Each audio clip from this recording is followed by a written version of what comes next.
Good morning and welcome to MBA batch of Luth Mata Institute of Management Studies, LMIMS Business News. Let's get the news rolling with the top 6 business news.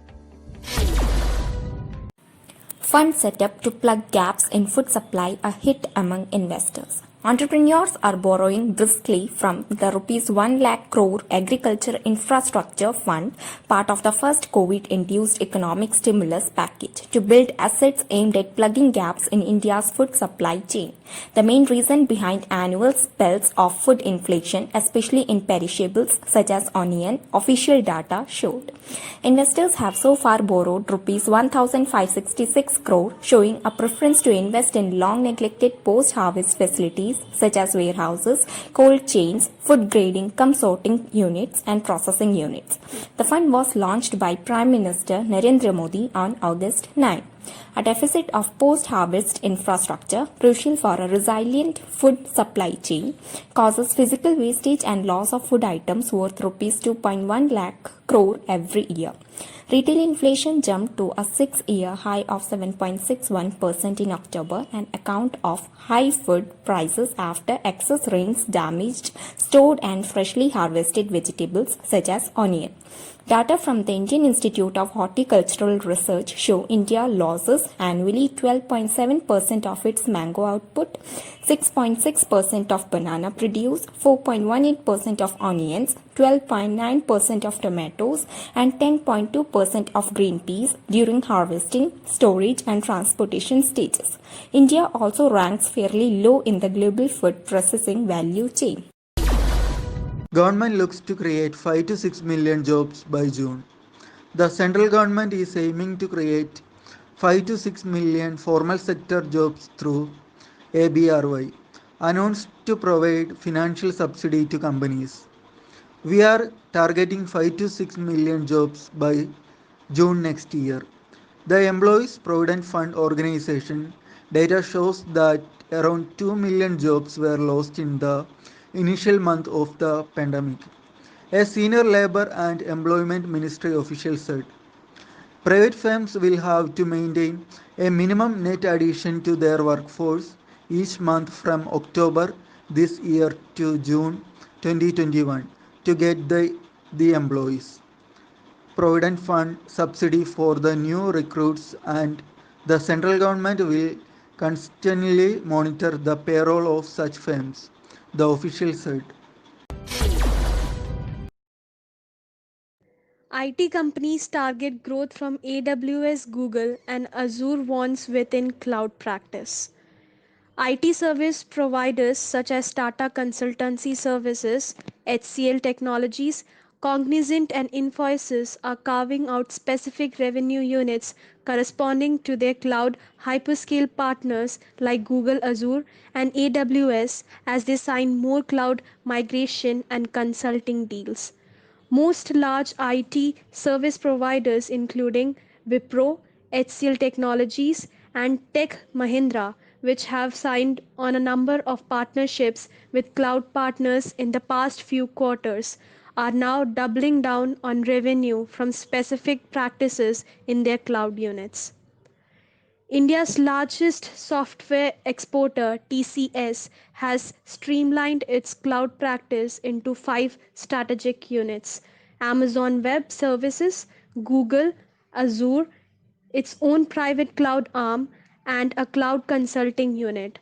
Individual vice presidents head these units and are responsible for the revenue performance. Krishnan Ramanujam, President of Business and Technology Services at TCS, said the company is looking to increase the practice and drive revenue growth from each cloud platform. The cloud platforms are in that stage where they have a very basic foundation which is very strong in terms of the sophistication.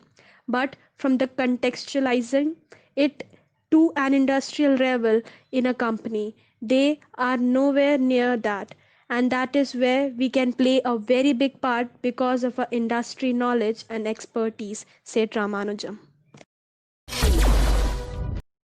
Hi everyone, it's Genevieve representing Group 3 with today's news on loan defaults hit NBFC's fintech firms the hardest.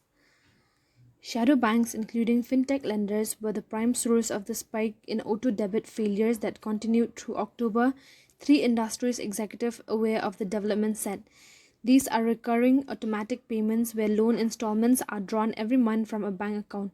Most failures from low-rated borrowers of non-banking financial companies, some commercial vehicle borrowers, and even people who had taken loans from fintech lenders as the pandemic shrank incomes and livelihoods. A lot of these borrowers were stressed even before the pandemic struck. According to the latest data on auto debit transactions on the National Automated Clearinghouse platform, as much as 40.1% of auto debit transaction by volume in October had failed largely due to insufficient funds, worsening from a bounce rate of 31.5% in February. At least large banks have a majority of their own customers as borrowers, and the equated monthly installment debit is done through internal standing instructions. The NECH data does not capture these interest bank mandates, said a senior official at State Bank of India, India's largest bank. Thank you. Hi, I am Anjuraj. Today's business news.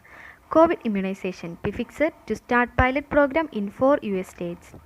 US pharma company Pfizzer Incorporated has said it would start a pilot program for COVID-19 immunization in 4 US states to help refine the plan for delivery and deployment of its vaccine candidate.